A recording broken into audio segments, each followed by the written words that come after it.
I have no idea what this video is going to be exactly. I don't know if this is going to be my recap of my 20-week appointment by itself. I don't know if it's going to be a inclusion of like a larger picture video. I just know that I want to sit down and express where I'm at and have that documented as a part of our journey. If you guys are new to my channel, if this is the first video that you're finding, hi, my name is Alyse. I am the mama of the Sykes fam. I am married to my husband, Donald. We have one daughter already. Her name is Kala, and I am, at this point, 21 weeks pregnant with baby number 2. I've taken you guys along a huge part of our journey with trying to conceive baby number 2. The majority of you probably know we had a miscarriage in March, and it just was a different experience getting pregnant successfully with baby number 2 than it was with my first.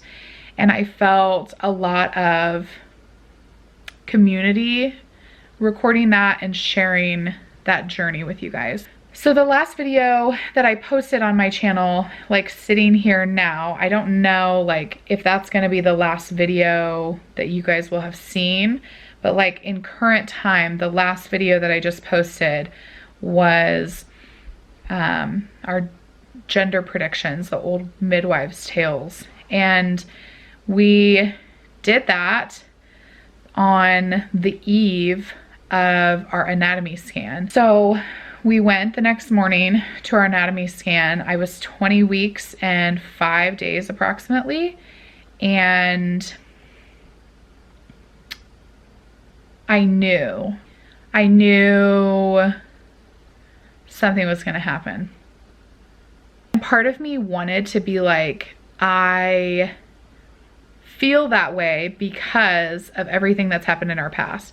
You guys know I've talked about it in some of my pregnancy updates. Like the fact that we had a miscarriage has just changed the trajectory of like my emotions and mental like processing of this next pregnancy. It just really kind of is a mind F.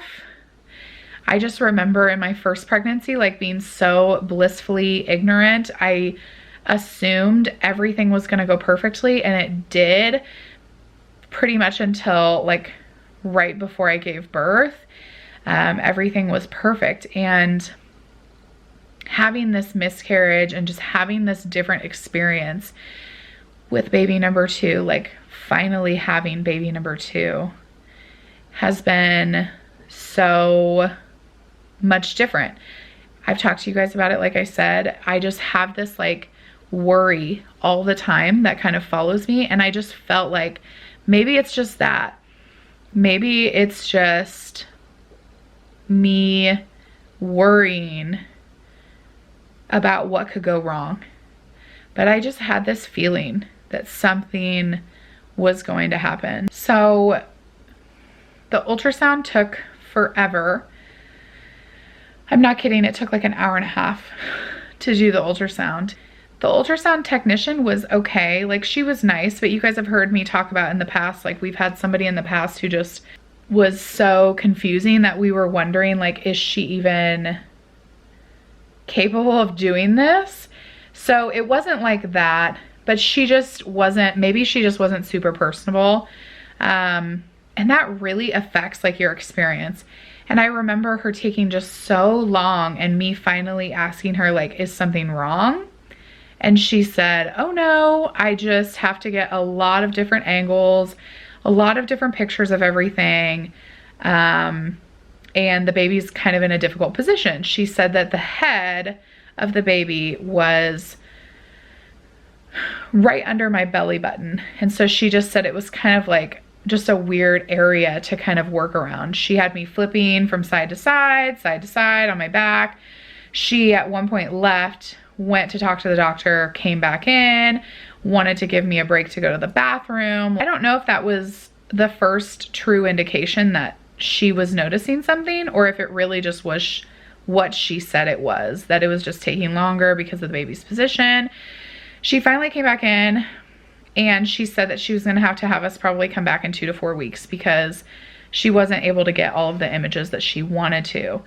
So to us, that meant she had images that she expected to get that she wasn't getting, right?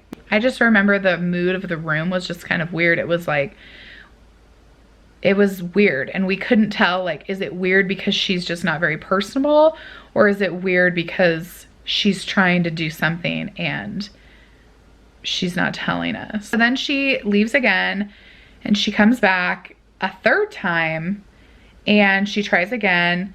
She leaves again, and this time she comes back in with a resident, and the resident starts out like really, she just acted like she didn't expect to be in this position and she didn't quite know how to talk to us. I am the type of person who, like, I have a science background. I have a science degree, and I just need you to tell me. She just was kind of like dragging her feet, kind of asking us like, how are you? And I'm just like, get to the point, woman. She then tells us that the baby's nuchal fold, so the skin on the back of the baby's neck, is measuring thick and has gone above the limit of, like, whoever, you know, whatever medical board comes together and decides like what the limits are for these types of things. And I remember her saying, now you're gonna think that we're being nitpicky here because the threshold is 6 millimeters and your baby's nuchal fold is measuring 6.1 millimeters. The way that I was feeling almost immediately was that they're wrong. They're wrong. And I don't know if this is because I have the background that I have, but I just know science isn't perfect. I know ultrasounds are not perfect. They can be wrong. I remember at Cala's ultrasounds, especially towards the end, they were already saying at like 35 weeks, they were like, she's at least 8 pounds. And it just kept going up. And Cala came out past her due date at 7 pounds, 14 ounces. So I just know from personal experience, from scientific evidence, from other people expressing their experiences, that ultrasounds, they're not perfect, for sure. So my first question to this woman was, well, what's the risk of error? And what I mean by that is, what is the variability that you take into account for something like this? Do you think you measure something perfectly? No, and they're aware of that and they acknowledge that. So then if it's not perfect, what is it? Is it plus or minus 1 millimeter? Is it plus or minus 0.1 millimeter? I need to know that, and they couldn't tell me. She begins to tell us that this increased thickness of nuchal fold measurement is a soft marker for Down syndrome, possibly another type of chromosomal anomaly. And with a little bit of my help, I kind of was like, okay, so what are the next steps? She told us kind of what our options were. One of them was blood test, genetic testing, because I think I shared with you guys in previous pregnancy updates that Donald and I didn't do genetic testing when you can. Typically around weeks like 11 to 13, I think it is, in your pregnancy, you're offered genetic testing. So they were able to offer us that testing again now at what I was 20 plus weeks, or I could go straight to something called the amniocentesis, which you guys can Google that, but the majority of you who watch my channel or watch these pregnancy updates probably know what that is. The blood test is a screening test. The amniocentesis is a diagnostic test, meaning diagnostic, yes or no. Screening, meaning we would get a percentage rate. But I've read different things, but it's 98% effective for telling you increased risk for Down syndrome. So then the actual provider, like the specialist, comes into the office and she re-explains everything, which was so frustrating. Like, she started from the beginning.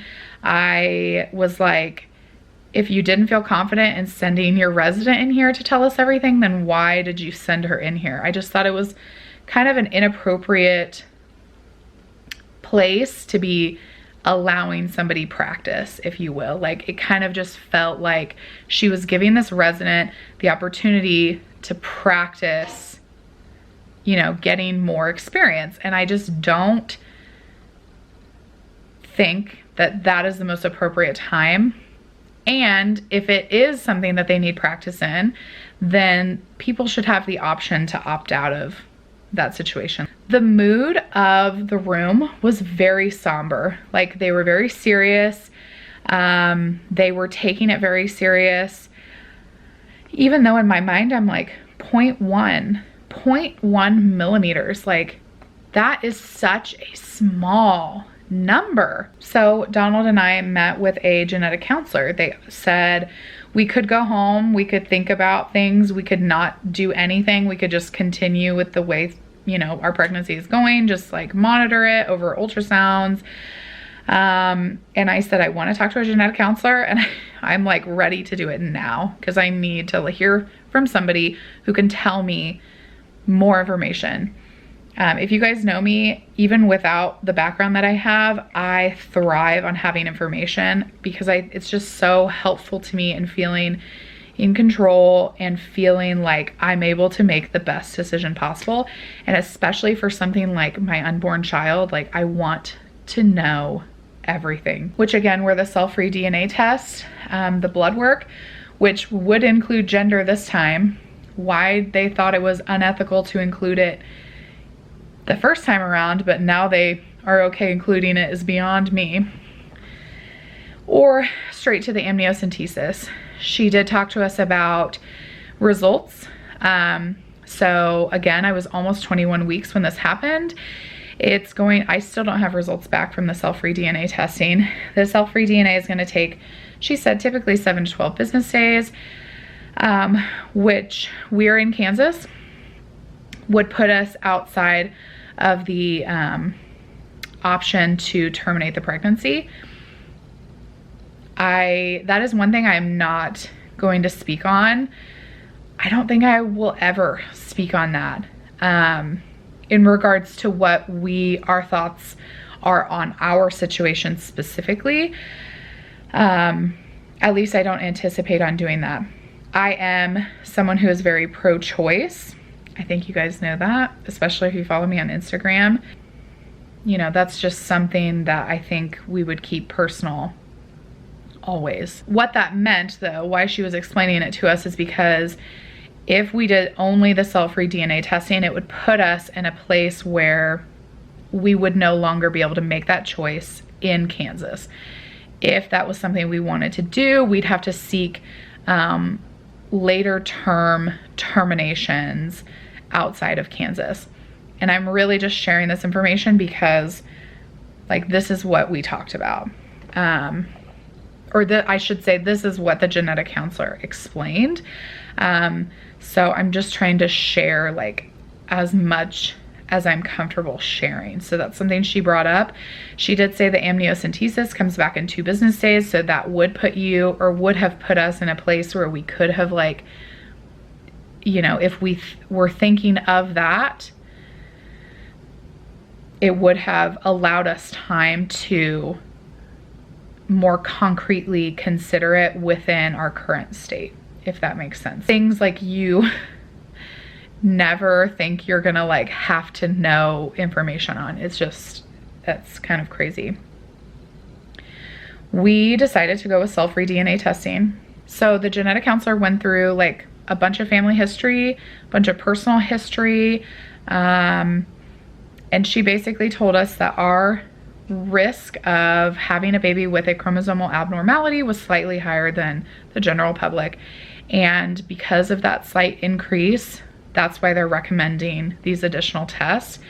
We did go ahead and decide to do the cell-free DNA. And then based off of those results, that's when we would decide, like, are we gonna do something further? What would we do with those results? I also, because of the way that this place bundles the testing, and and the affordability of it, I did go ahead and do carrier screening as well for myself personally, and they'll come back after the cell-free DNA testing comes back, but it's something that you can consider if you're not for sure if you're done growing your family, and we just don't know that yet. So what that will tell me is if I have any other mutations on the other genes that they're testing, which then if I did, we could have Donald tested for those things specifically. Again, you know, kind of crossing those paths when and if we get to them. Since then, it's been about 5 days, I think, and I haven't picked up my camera until now because I haven't felt comfortable. I haven't felt comfortable to pick up my camera yet. I have gone through a pretty big roller coaster of emotion, I would say. I, of course, told family, close friends. Now I'm telling you guys. So I know some of you know me. Some of you who are watching actually know me. So I'm sharing a lot of personal information about what's happening in our journey. So I know a lot of people are going to find out about this once I post this information. But I want to like continue to let this journey be a beacon of light for so many people who feel alone. Because let me tell you, I have done so much research. I have read every possible indication, every possible scientific journal you can think of, between different types of correlations, between like just so much, so much. I have a lot of really positive things going for us. We want this baby to be healthy so badly. And this place that we're in is like such a limbo. It's definitely like this process of emotion where like you're sad, you're angry, you're confused, like you want to know why, like you go through these stages of, you know, emotion. That's where we're at currently. Things have progressed a little bit past what I'm sharing in today's video.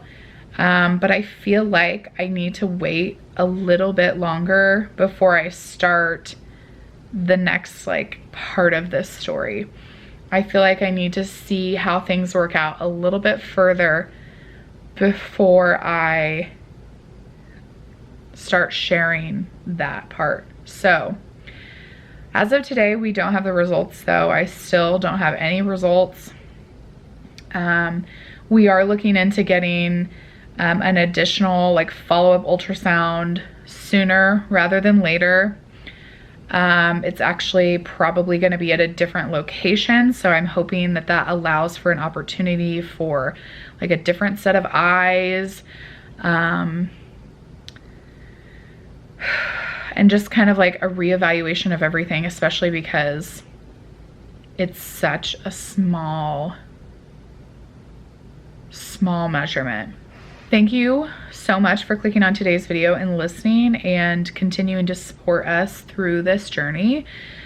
If you guys have any personal experience with this, I'm so sorry, but I would love to hear your experiences. Like, I want to hear your stories of superhumanness and how you like tackle this type of situation, or how you got through it, or you know what happened, or all of the things that you defeated to like get through this. And you can either DM me if you don't want to share it publicly, or you can leave a comment below. Or if you know somebody who has gone through this, or know somebody who's going through this currently and you want to share this video with them, I would love to have that be a connection for you and for them and for me.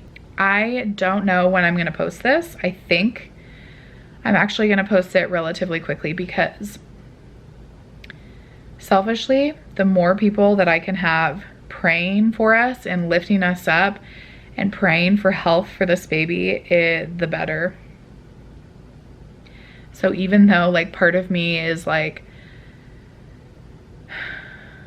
you know, I want to like kind of sink inward and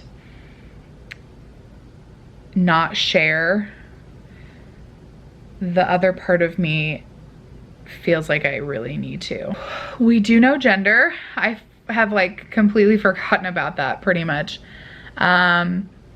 We do know gender, and I'll just leave it at that. We want to celebrate that, and I'm gonna celebrate it with you guys at some point. I'm just not quite ready to. I will see you guys in the next video. Bye.